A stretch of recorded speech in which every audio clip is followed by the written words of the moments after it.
Bismillahirrahmanirrahim. Assalamualaikum warahmatullahi wabarakatuh. Kami dari kelompok 3 akan mempresentasikan proyek akhir mata kuliah atau tugas akhir mata kuliah jaringan syaraf tiruan dengan judul Sistem Penentuan Kelulusan Mahasiswa Menggunakan Metode McCulloch-Pitts. Proyek ini dibuat untuk implementasi sebagai salah satu metode pada jaringan syaraf tiruan, yaitu dengan algoritma McCulloch-Pitts dalam membantu progres atau proses pengambilan keputusan sederhana terkait status kelulusan mahasiswa. Berikutnya yaitu untuk anggota kelompok kami di sini ada 2 orang. Yang pertama yaitu ada Muhammad Tegar Areseno dengan NPM 2022 4350 2464, dan yang kedua ada saya sendiri Rifki Alfarizi dengan NPM 2022 4350 2512. Di sini untuk mengerjakan proyek tugas akhir ini kami berdua memiliki tugas masing-masing, yaitu mulai dari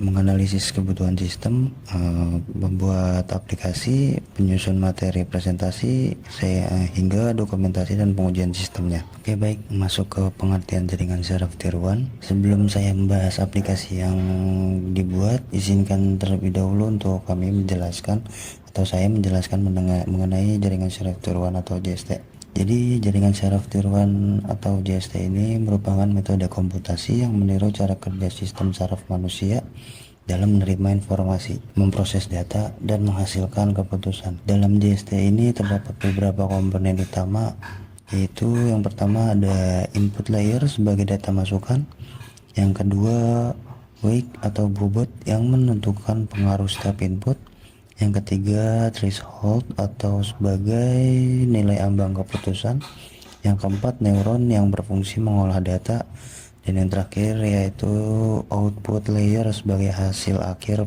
dari proses pengolahan data. Jadi itu kelima konsep yang menjadi dasar dalam metode McCulloch-Pitts. Selanjutnya, apa itu McCulloch-Pitts? McCulloch-Pitts ini merupakan model neuron buatan pertama yang diperkenalkan oleh Warren McCulloch dan Walter Pitts pada tahun 1943. Metode ini menjadi dasar perkembangan jaringan syaraf tiruan modern. Karakteristik utama metode ini adalah menggunakan data biner, yaitu 0 dan 1.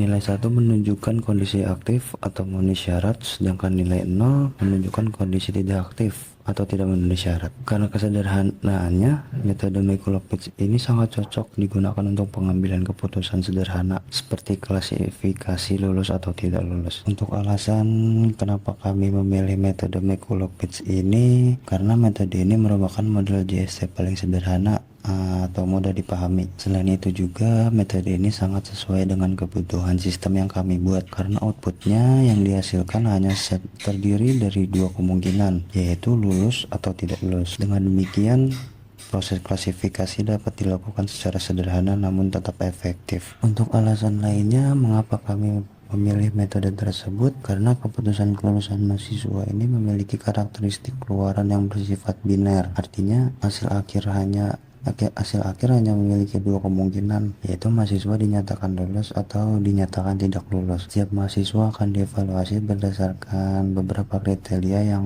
telah ditentukan. Metode McCulloch-Pitts ini mampu mengolah kriteria tersebut menggunakan mekanisme bobot dan threshold sehingga menghasilkan keputusan akhir yang objektif. Pada tahap analisis kebutuhan sistem ini, kami menentukan data yang digunakan sebagai input dan output sistem. Input sistem sendiri terdiri dari IPK, SKS, nilai tugas akhir, status administrasi, kehadiran, dan nilai ujian. Sedangkan untuk output sistemnya yaitu ada lulus atau tidak lulus. Sistem ini akan memproses seluruh data masukan tersebut untuk menghasilkan keputusan akhir mengenai status kelulusan manusia. Untuk kriteria yang digunakan pada aplikasi ini menggunakan beberapa kriteria kelulusan yang harus dipenuhi oleh mahasiswa. Setiap kriteria memiliki batas minimum tertentu. Contohnya PK minimal 275, SKS, terus selanjutnya SKS minimal 144, nilai tugas akhir minimal 70,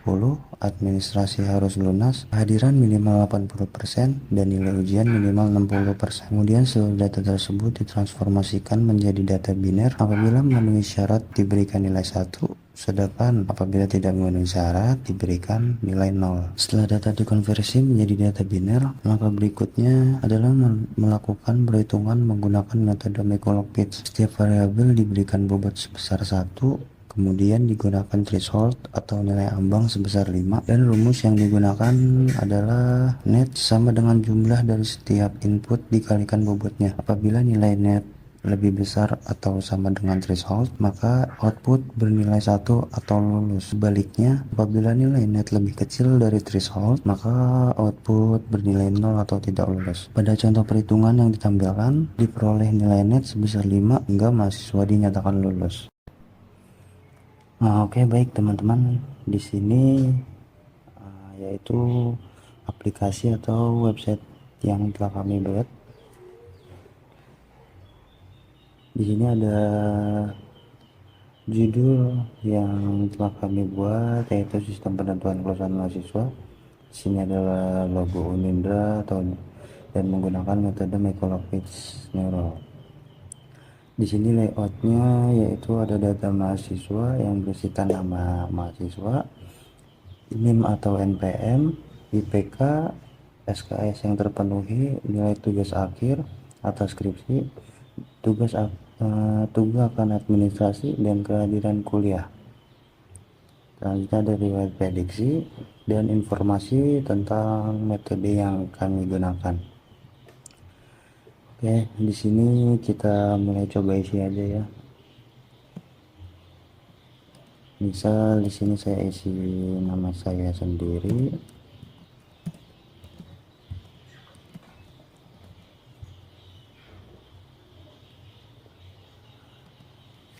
Selanjutnya saya isi NPM atau NIM saya.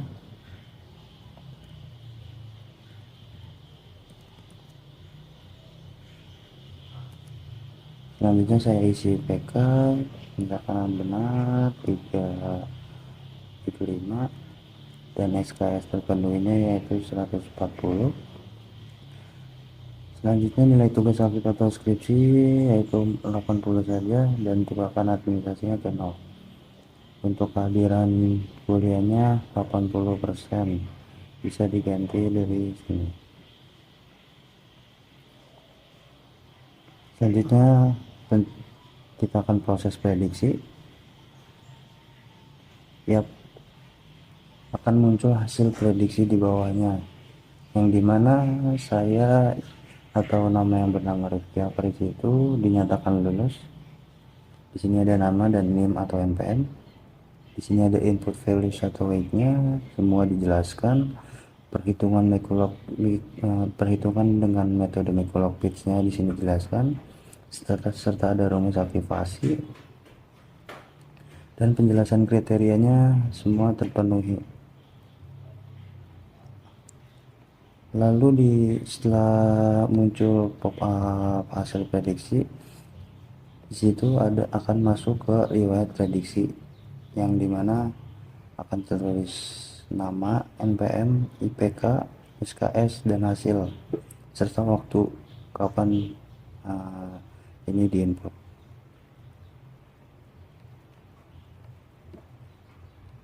Kalau memang sudah memasuki